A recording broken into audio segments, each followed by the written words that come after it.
All right, all right, all right. Let's see if we can't get some folks in here. And I can see right now I don't have my chat window up here. I don't know what I did, but I'll have to get producer Ryan over here to help me work on that. Luckily, I have this iPad right over here, this handy dandy iPad, and I can look at the chat on it.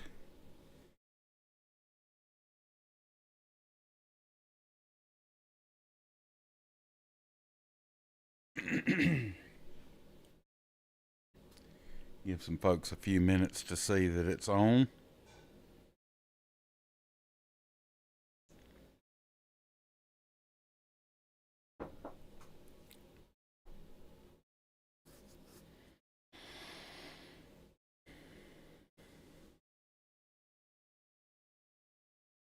All right, so that's kind of a bummer that I don't have my chat window right here like I did on my original, where I could see what was being said right here.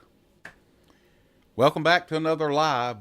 I call the folder I put these in after I've done a live. If you come back to the channel and you want to look at it again, you go to, I've got a playlist called Live and Awkward. Hey, that's what we're doing right here. So tonight, what I wanted to do was the last video that we did. We were looking at the Eastern Diamondback rattlesnake and Jason Clark going on an expedition to a barrier island and catching Eastern Diamondbacks, or they were out herping off the coast of Georgia. That was a great video.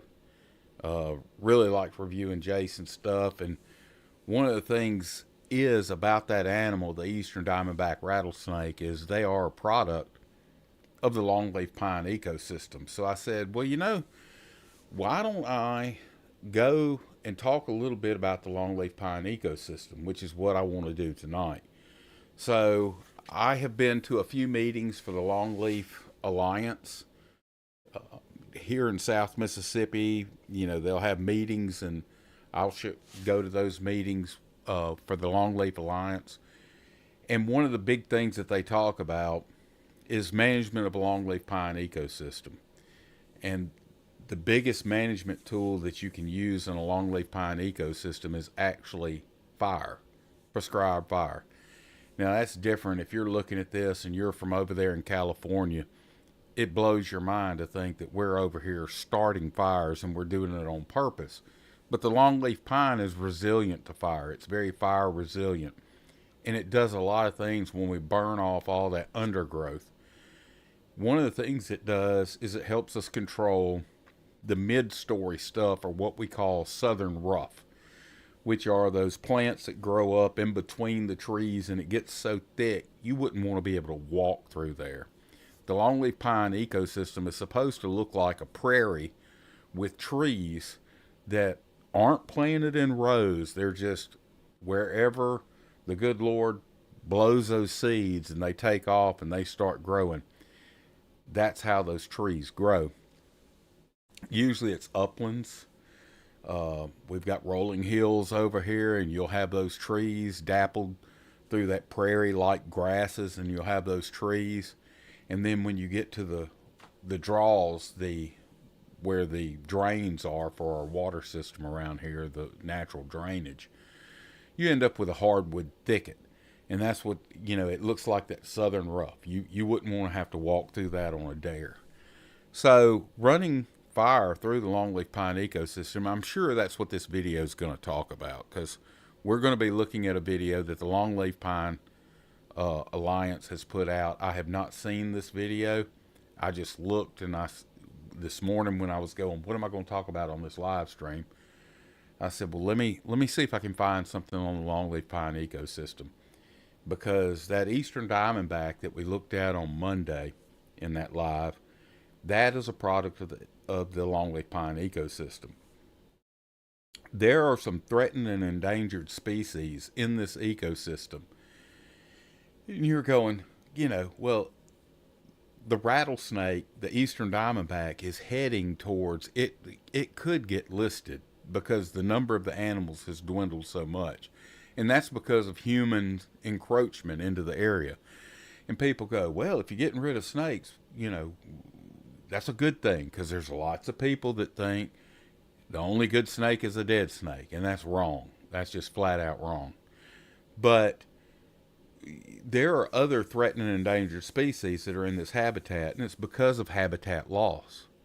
Now, you have to think about this. Before us Europeans ever got over here to the continental United States, the indigenous people that lived in this area, in the southeastern portion of the United States, there was about 90 million acres of longleaf pine ecosystem.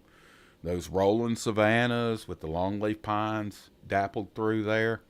And the indigenous people used fire to manage that for years and years and years. Then us Europeans came by. When the Europeans were working with the indigenous people when they moved into the area, especially down here in the southeast and all that, they really, they used fire more than the indigenous peoples did.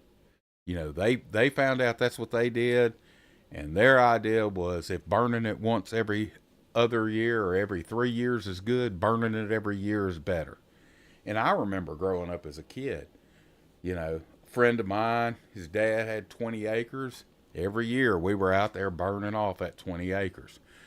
And our fire tools that we were using was a longleaf pine bow that we had broke off, and you were flapping with the green needles trying to put the fire out to make sure you were controlling the edges of that fire.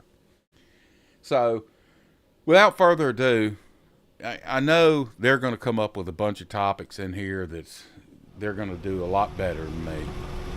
All I ever wanted to do was be a forester. I never wanted to do anything but be in the woods. My grandfather, he worked on this place.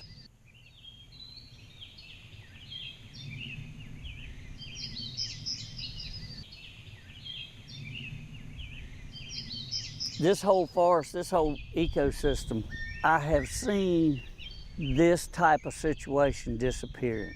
I mean, my whole life. And this may sound corny or whatever you want to call it. I'm trying to save every tree I can.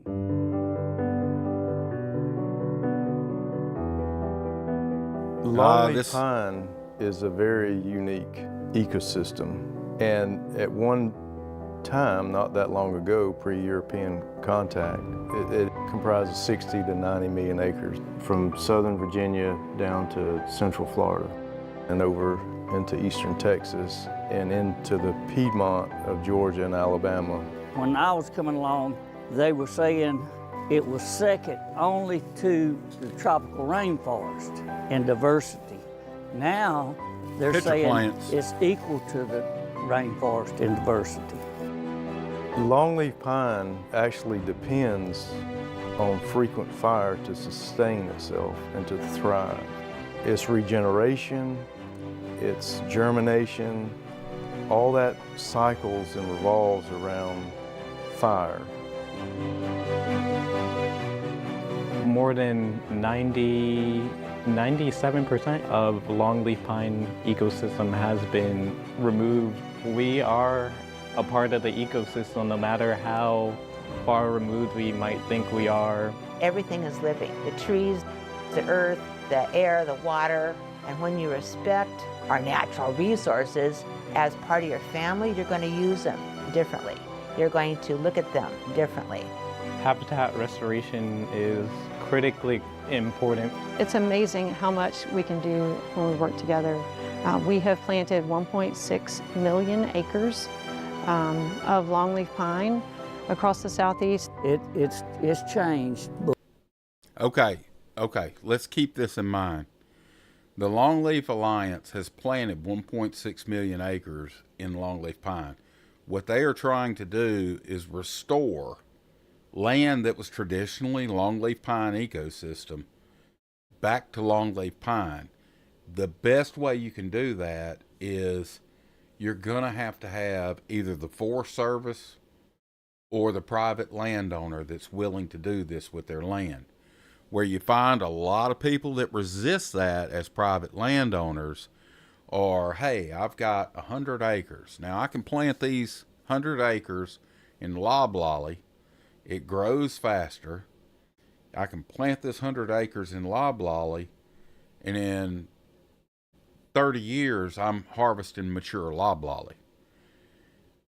Or I can let it be planted in longleaf, and it takes 70 years to get that fully mature tree.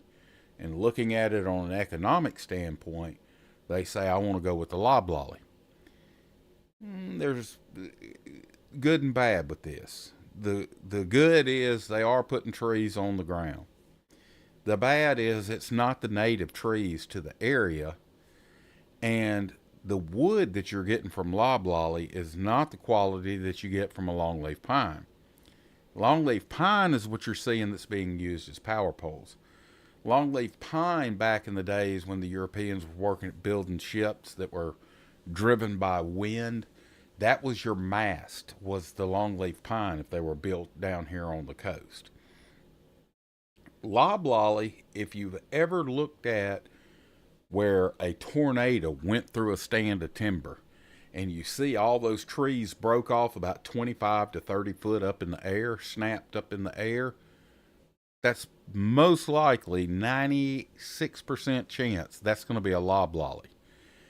If you see a tree that is completely laid over and the big root ball's up, and it makes a crater where that root ball was because the ground got saturated and it finally laid over, but it didn't snap 20, 25 foot up in the tree. It laid the whole tree over because the roots couldn't hold it down into the ground. That's your longleaf, okay? So scaffold board that they use to make scaffolding on construction projects and stuff has to be longleaf pine. And they can tell it's longleaf by, they count the number of rings, and you have to have so many rings within an inch for it to be considered an okay scaffold board to use for your competent inspector. He's counting the rings on the ends of those boards.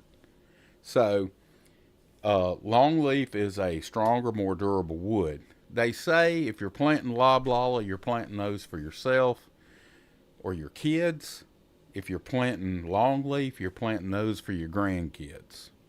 And this area that I'm in South Mississippi was just massive longleaf pines. And when the Europeans came in, they were needing lumber. They were building up the United States.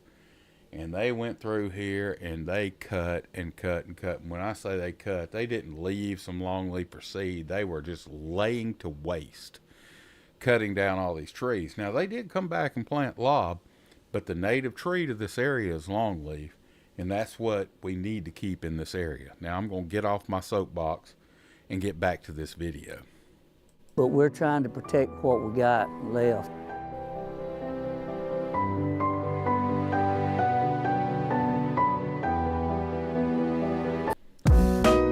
Copilot, create a dreamy podcast about living on Mars. Today. Yeah, we're going to skip that.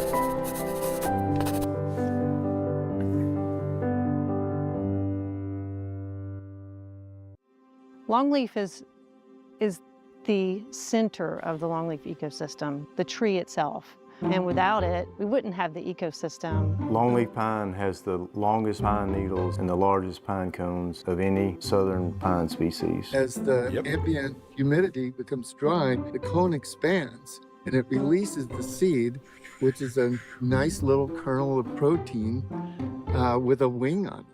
And when it pops out of here and it's released, it doesn't take much breeze for those things to helicopter the ground. The seedlings need mineral soil to be able to germinate. So if a fire comes through at the right time of year and you have a good cone crop that year, then you have this beautiful mineral soil for the seedlings to hit the ground, pop up, not have any competition, and grow from there.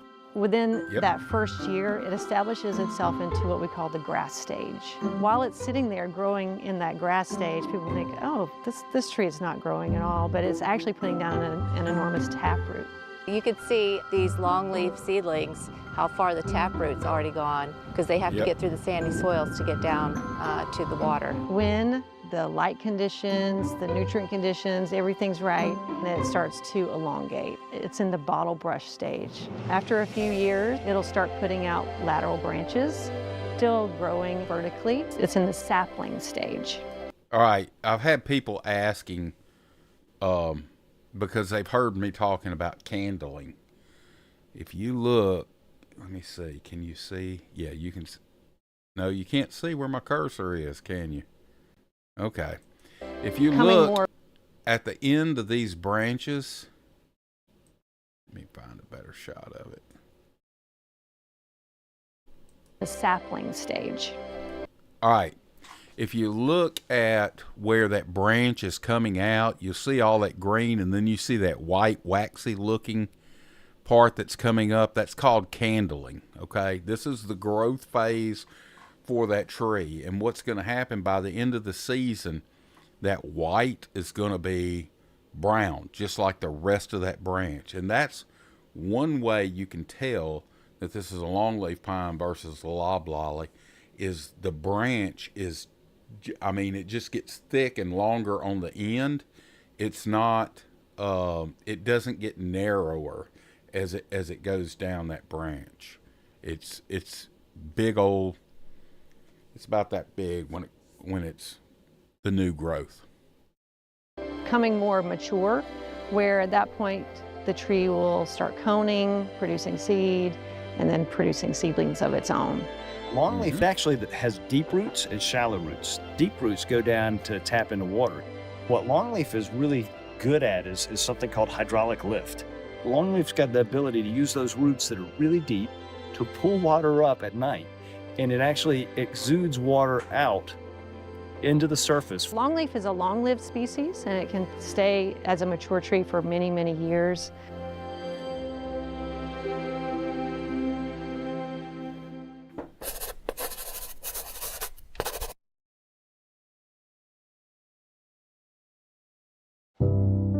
Indigenous peoples live within the longleaf pine ecosystems for thousands of years.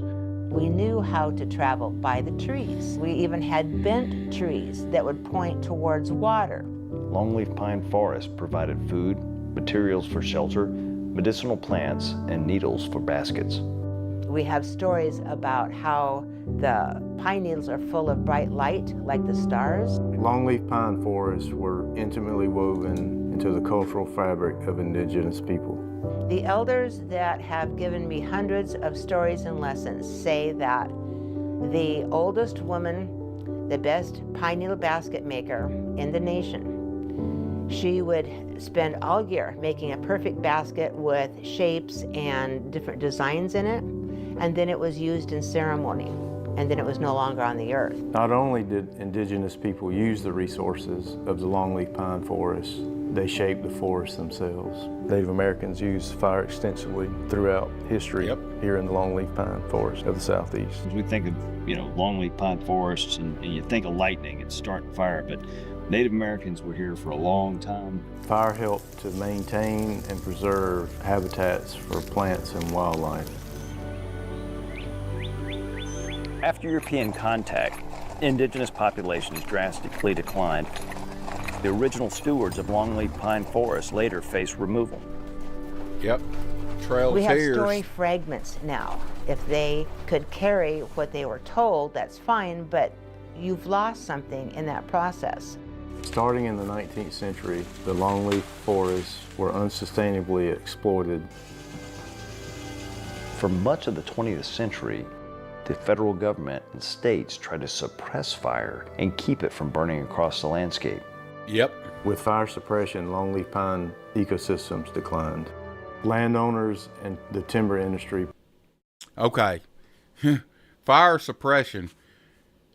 The government, in all of its infinite wisdom, had the U.S. Forest Service, and back in the day, they found this bear that had caught fire and was running, and they got it caught up. It was a young bear. They got it put out, and that became their their mascot, if you will, and we today know him as Smokey the Bear. Only you can prevent forest fires. So for years, when I was a kid, they had fire towers all around before they had all the radio and communications and everything that we've got now. They had fire towers. Now they can see all this stuff with satellite imagery and thermals and stuff like that with the air traffic going over. But back in the day, they would put these rangers up in these fire towers and watch for fire. And any smoke in the woods, to the U.S. Forest Service, all forest fires were bad, no matter where it was. In California, you don't want a forest fire. Over there on the west side of this country, where you've got all of those mountains and the way that you get breeze switchbacks from all that, and the Santa Ana winds, fire going through that area with all the dead fuel that they've got, all their snags and hang-ups they've got out there, it can eat you up in a hurry. Over here in the southeast, we're a more humid climate. We are a more, this time of year, buddy, the air is heavy down here. That's a word I use all the time. That's saying that the humidity, and it's hot. It is, you feel it when you breathe out there. The air is heavy. So over here, for thousands of years, the indigenous people, the Native Americans, used fire to manage this. And then all of a sudden, the U.S. Forest Service got a hold of a bunch. You've got the DeSoto National Forest, the Chick District up there. You've got all these forests that the government said, we aren't going to have any fires. Well, what ended up happening was it built up what we call southern rough. That's that mid-story that comes up. It's so thick you can't walk through it. You can't run a horse through it. You can't pull a wagon through it. It's too tight. You can't get through there. Fire manages that. You're keeping that stuff back by running prescribed fire through every 2 or 3 years through a stand. And you saw earlier in this video when they talked about if the fire has run through, now when those seeds come down, it's hitting the ground, it's hitting the dirt, and those seeds can hatch and start that grass phase. Whereas you saw when it's savanna high, or savanna high can be waist high, the seed's chance of getting down to where the dirt is to start that taproot isn't that good. So the fire actually helps it germinate, rejuvenate the whole longleaf pine ecosystem. And it's not because I'm just sitting here talking about the trees. Yeah, the trees are the key point of this ecosystem. And I told you there was 90 million acres. Just throwing it out there. Let me see how many people are on here. I hope y'all are subscribers. If you're subscribers, you can chat in the chat window. Okay, I don't have enough folks watching. But I was going to say, guess how many million acres of longleaf pine, undisturbed longleaf pine ecosystem we have these days? The answer is 3 million. We went from 90 million acres before we got here to 3 million today. And the reason we have 3 million is the U.S. Forest Service protecting these areas and private landowners that say, no, we're going to have longleaf pine ecosystem. So the longleaf pine ecosystem has some species that they are endemic to it, meaning they only live in the longleaf pine ecosystem. Those being eastern diamondback rattlesnake, the black pine snake, the red cockaded woodpecker. That's a woodpecker that, most woodpeckers, red-bellied woodpecker, red-headed woodpecker, your sapsuckers, they want dead trees to make their homes in. Red cockaded woodpecker wants live trees, and they want that longleaf pine because they're using that sap as part of the defense to make sure that snakes and stuff aren't getting up in there and getting their young. Preferred faster growing pine species. Gopher The tortoise. agricultural methods and the forestry started planting the loblolly. They're reversing that now, seeing that red cockaded woodpeckers and the rest of the environment needs the longleaf. So they're going back to that again.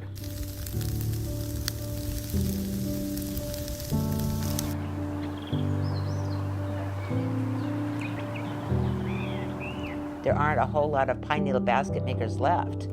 So I'm hoping to entice some of the younger kids to do this and maybe tell them some stories. Here is why you have a beer belly even if you don't drink. Can't go? Do this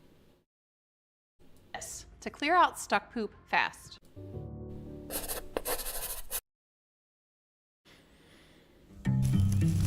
I feel like as a land manager, it's really important for me to share my lessons with other land managers and private landowners. Longleaf pine forests need fire from anywhere from 2 to 5 years. There's so many native plants and animals. They depend on a regular cycle of fire to reduce competition, recycle nutrients, and keep the habitat open and healthy. There's not much nutrients in the soil until you get fire in it. You need nitrogen to make green, and the only nitrogen you're going to get in this ecosystem is probably going to come from the char and the ash. There's an open canopy, and that sunlight on the forest floor and the frequent fire prevents a lot of the hardwood or woody competition to come in. What happens over time is you develop this lush understory of grasses and legumes and forbs. It's remarkable to see how quickly a longleaf pine understory recovers or greens up after a fire. Look, I can tell you, we have burnt land, and you come back a week later and you're getting the green shoots up through there. And you saw that gopher tortoise that we just saw. I've seen where we burned one day and you're going back to do an assessment of how the burn did, and the next day you look out there, the gopher tortoises are checking stuff out. They're coming out and checking it. They're doing their own assessment. It's just literally days. All this wiregrass lofts the pine needles and carries the fire really, really nicely through the ecosystem. I've even seen wiregrass burn in the rain. Wet stuff burns down here. Out here and at a lot of sites, the wetlands have been neglected or the fire's been kept out of them for too long, and in part, people didn't know that the fire was supposed to move through the wetlands. That can affect your hydrology because those roots are going to be sucking up water that can make something have a much shorter hydro period, which is the time it would hold water, which could affect things like animals that are reproducing in those wetlands. To maintain the health of these complex ecosystems, fire ecologists conduct ongoing research, and land managers apply prescribed fire to the forest. As a land manager, prescribed fire is our best tool out here, so we have a lot of training. But what we do is wildland fire lighting. We pick the day, we pick the conditions, we choose the kind of fire that's painted on the landscape. And these are low intensity, very frequent fires, just surface fires that remove vegetation and pine litter. Prescribed fire makes our forests healthy by preventing the buildup of fuel that can cause a catastrophic wildfire. With the climate being changed and just the dynamic nature of the management history of these forests, every burn, every management treatment we do is an experiment. We monitor, we analyze our results, and then we adjust our next treatment. One challenge that scientists and land managers face is restoring fire to longleaf forests long deprived of fire. Reintroducing fire to longleaf pine old growth after it's been fire excluded for a long time involves a lot of patience. In the absence of fire, not just surface fuels build up, but organic material builds up underneath the base of the pine. The decomposition becomes the tree's worst enemy when we take those first few fires to try to peel back the litter layer. We have to be thinking about the future. We're setting these forests up and these landscapes up towards the future. One of my favorite parts of my job is watching these young people come in on my seasonal fire crews and return year after year and become a fire leader, to like really understand how fire works in the ecosystem, because, you know, I'm passing the torch. 5 words you pronounce wrong 2 years before your brain starts shutting down.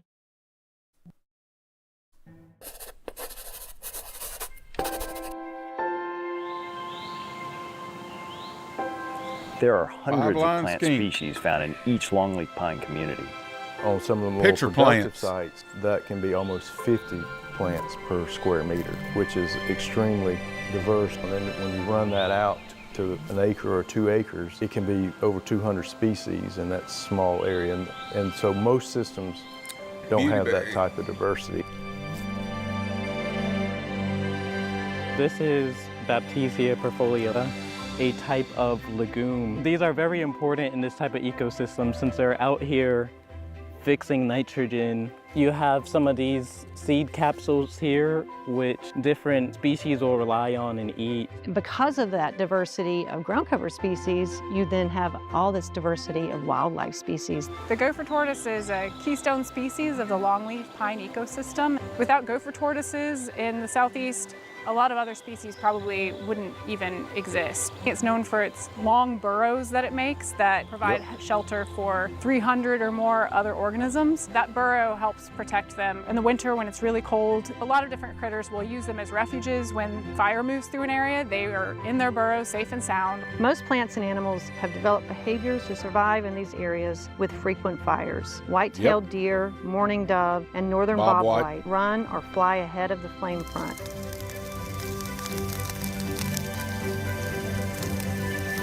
The eastern indigo snake is the longest snake in the U.S. It's a federally threatened species and it's a glorious beast. The gopher frog is Georgia's rarest frog. It spends most of its life in a gopher tortoise burrow. In winter, early spring, it travels to wetlands. It makes this nice long call. It's kind of a... Old growth longleaf is super important. Yeah. The dusky gopher frog sounds like somebody with sleep apnea, it's called. But, and God rest his soul, Jim Lee, great wildlife biologist and lover of the longleaf pine ecosystem. He said that the gopher frog likes coming out when his feet get wet. When the water table comes up, he knows it's time to go because he can go to his ephemeral ponds. It's not, they don't go to the regular wetlands where there's going to be lots of fish and stuff. They go to the ponds that fill up in December. They fill up and they're wet. They lay their eggs then. And then what ends up happening is those frogs, when they met out, the pond will dry up. And then they're in the longleaf pine up on the savannas. They live in the habitat like the toad. The water that they want is ephemeral water. For the federally protected red-cockaded woodpecker, because the tree has to be of a certain age to get red heart disease to allow the woodpecker to be able to make a cavity in there.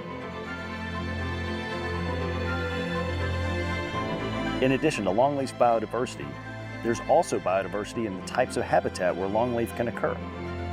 So sandhills, and these typically are very dry. Rolling hills, and these are more mesic soils, wet savannas or flatwood habitats, much wetter habitat. And then what we have are montane, found on higher elevation sites. Habitat restoration is important just to give these types of organisms, the longleaf pines, red-cockaded woodpeckers, gopher tortoise, habitat so that they can actually have a place to live and thrive and they're not on the brink.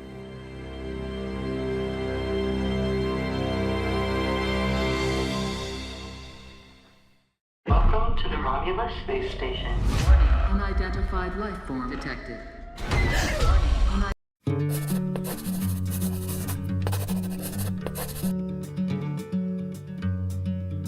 It's a cool basket. Through the America's Longleaf Restoration Initiative, there's been amazing work that's been done. Right now, we're at about 5.2 million acres of longleaf.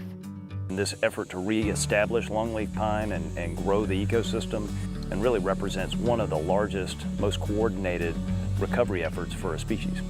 One restoration success story is the planting of 1 million longleaf pine seedlings on land belonging to the Porch Creek tribe. Today, they are managing this young longleaf forest with prescribed fire. We're also combining the work that we're doing with the longleaf restoration with our climate resiliency work. Climate change is affecting these forests. It's affecting flatwoods that are closer to the coast. just have to take all of that into account. And as we stand on these sandy soils, probably from some old beach dune at some point, these ecosystems have endured many climate change events. For thousands of years, indigenous peoples lived within longleaf forests and shaped them with fire. But longleaf forests are not only a part of America's ancient past, they are still here being conserved and restored. And with our care and attention, longleaf forests will be part of the American landscape forever.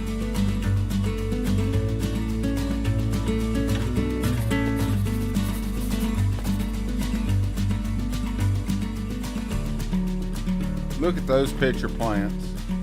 Back then, this went from the Carolinas, come down in here, and went all the way over to East Texas. You can't use the long leaf when they're green. They have to dry. Otherwise, when you sew it together, the needles shrink. I'm standing around a whole bunch of Sarracenia flava, so they're trumpet pitcher plants. The concept of ecological time is what this has to be around. That was an awesome video. That was an awesome video. I'm glad I took the time to watch that. I mean, I've been to the meetings. I don't know if y'all can tell. I've had the discussions with all the people. Been to the meetings. Been there, done that. Never really went and looked for, and when I saw the Longleaf Alliance had videos up, I said, oh yeah, I've got to watch this when I'm doing this live. But I'm guessing 8 o'clock on a Thursday night might be a little late to start a live, especially with my small subscription base, because I don't have but one person in here watching right now, and nobody's been chatting, so I'm gonna call it a night. I appreciate you if you stayed around. If you're watching this on the recorded side after we're off the air, I'll still chop this up. I'll take out some of the preamble before we started really getting into the video, and I'll post it up where y'all can check it out. Hey, if you want to take time to look around some of the other stuff I've got on my channel, please do so. I've got some cooking videos in a section or in a playlist called Fat Daddy Eats. There is a Getting 10-8 podcast, which is where I get along with some of my good old paramedic buddies from back in the day, and firefighting buddies and law enforcement buddies, and we kind of talk about the days when we were running the streets. And then we've got some natural resource videos on there, wildlife and outdoors. And I even have some reaction videos where I react to some other content creators here on YouTube. So take a look around, see what you think. If you like this video, go ahead and mash that like button. I appreciate it. That helps the algorithm more than you know. Hitting a subscribe helps even more. And hey, drop a comment in there. I promise you, I read every comment and I answer most of them. So we are a very viewer friendly channel. Y'all take care. Come back and see us again in the future. I'm going to call it a night. Have a good one.